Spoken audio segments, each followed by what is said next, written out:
Oh, you are a boy. You cannot cry.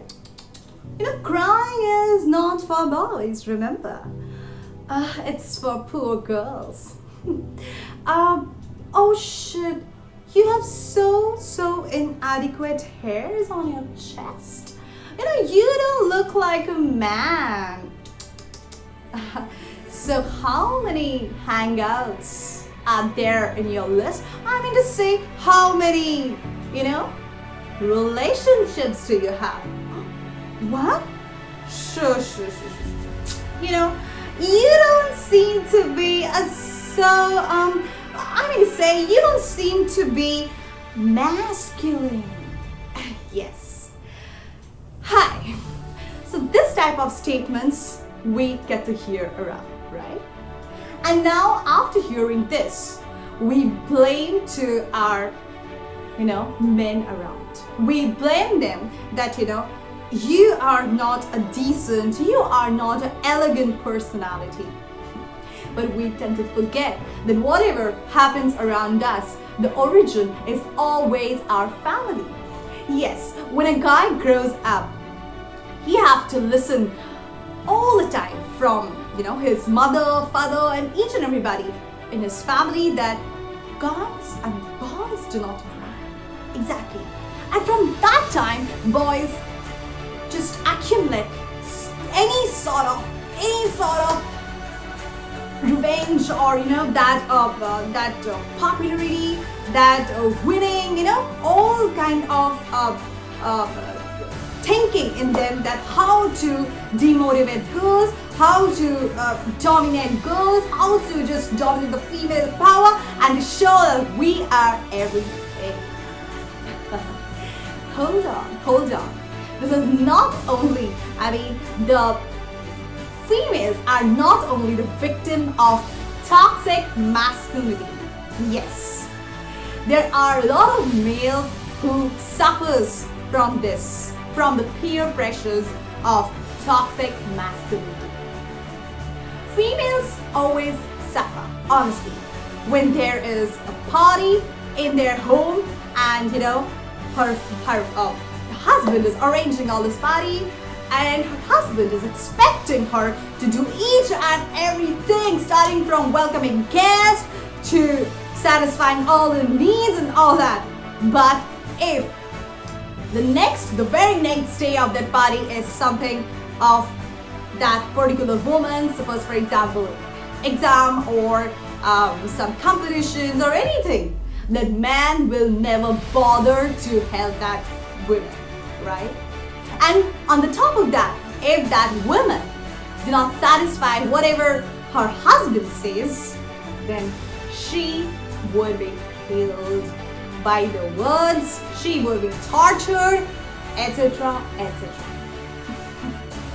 And the same way, the male suffers when they come out with their masculine friends, when they get to hear that you do not have adequate hair on your body, you don't look like a masculine, so on and so forth. But you know what? Maybe initially the man feels extremely powerful, empowered by feeling and telling about these masculine words and masculine statements. But at the end of the day, they feel very lonely. Yes. It sounds very stupid, right? You might be thinking, how can a person be lonely after torturing so much on somebody? Yes, because people, it can be male or female, people will get tortured. People will destroy their mindset, their mental health, and they will not feel like to be with that toxic masculine person. And when one by one, this toxic masculine person's relatives, friends, and all his loved ones will just leave him, that time he will be completely down. When that time all his friends and girlfriends will leave it completely, he will be down. And, and that moment will be too less for him to realize what he has done. Right? I really want to give an example.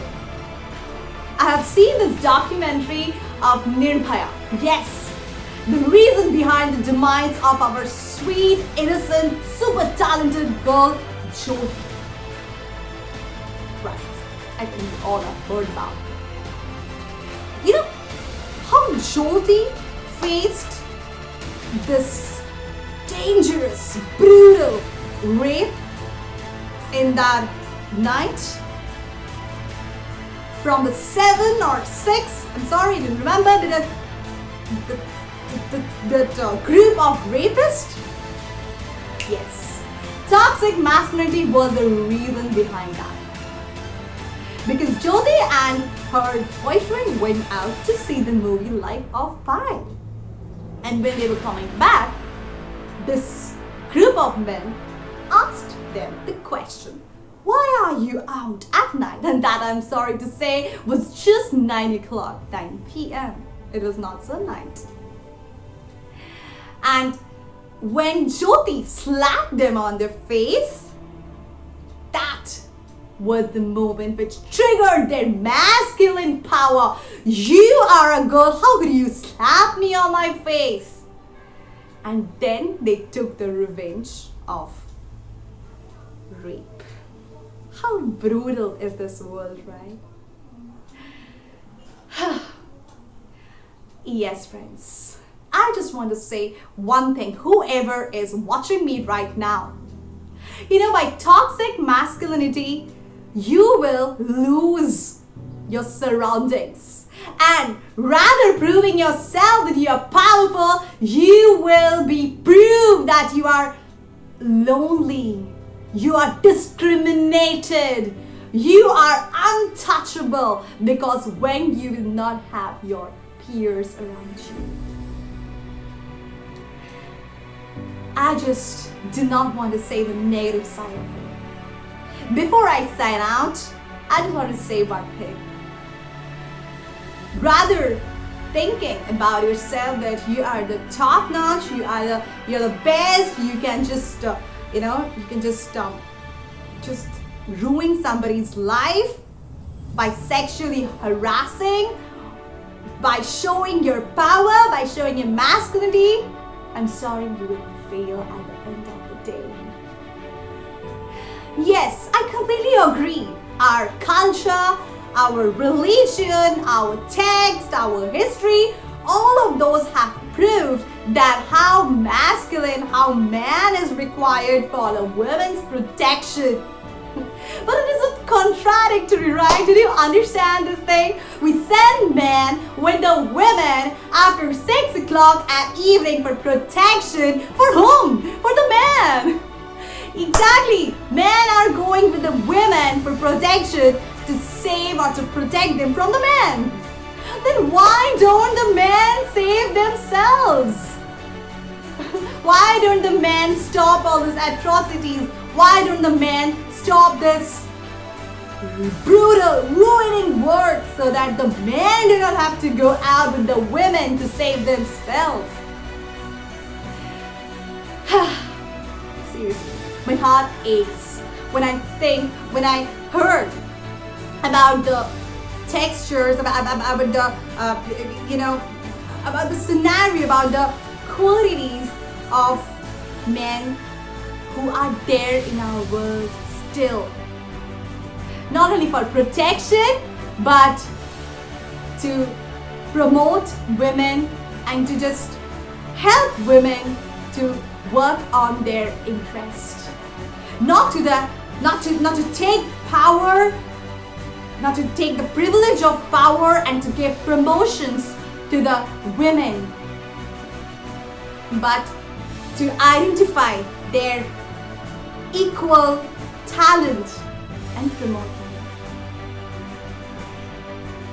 That's all I want to say, and thank you so much to Mava for giving me this opportunity to speak about toxic masculinity. I am Chandri Datta Chaudhary from College of Social Work, Nirmala Niketan, Mumbai University. One last request. Respect each and everybody, but do not forget to respect yourself, because toxic masculinity is not the sole reason of your empowerment. It is not the sole reason. Just forget about it, but it is nothing.